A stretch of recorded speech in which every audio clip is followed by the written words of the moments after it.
కాకినాడ గాంధీనగర్లో వేంచేసిన శ్రీ మరకత మణికంఠ పీఠం 12వ వార్షికోత్సవ వేడుకలు ఘనంగా నిర్వహిస్తున్నారు. వార్షికోత్సవం పురస్కరించుకుని పీఠం వద్ద సహస్ర కలశాభిషేకం కార్యక్రమం వైభవంగా జరిపించారు. పీఠం వ్యవస్థాపకులు నందమూరి వినోద్ స్వామి ఆధ్వర్యంలో జరిగిన కార్యక్రమంలో శబరిమల అయ్యప్ప స్వామివారి ఆలయ ప్రధాన తంతి వారి బృందం తరలివచ్చి సహస్ర కలశాభిషేకంలో పాల్గొని వారి స్వహస్తాలతో మరకత మణికంఠ విగ్రహానికి అభిషేకం విశేష పూజలు శాస్త్రోక్తంగా జరిపించారు.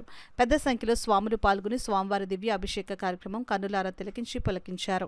ఈ సందర్భంగా పీఠం వ్యవస్థాపకులు నందమూరి వినోద స్వామి మాట్లాడుతూ 12 సంవత్సరాల క్రితం ఏర్పాటు చేసిన మరకత మణికంఠ పీఠంలో ప్రతి ఏటా వార్షికోత్సవాన్ని పురస్కరించుకుని శోభాయాత్ర నిర్వహిస్తున్నట్లు వెల్లడించారు. ఈరోజు మరకత మణికంఠ పీఠం స్థాపించి 12 సంవత్సరాల సందర్భంగా కేరళ రాష్ట్రం నుంచి వచ్చినటువంటి శబరిమల మేలుశాంతితో ఉదయం సహస్ర కలశాభిషేకం, అనంతరం షట్కోణ పూజ స్వామిలి ఇష్టసిద్ధికై, సాయంత్రం శోభాయాత్ర అనంతరం లక్షార్చన జరుగుతుంది. స్వాములందరూ వచ్చి పాల్గొనవలసిందిగా కోరుతున్నాం.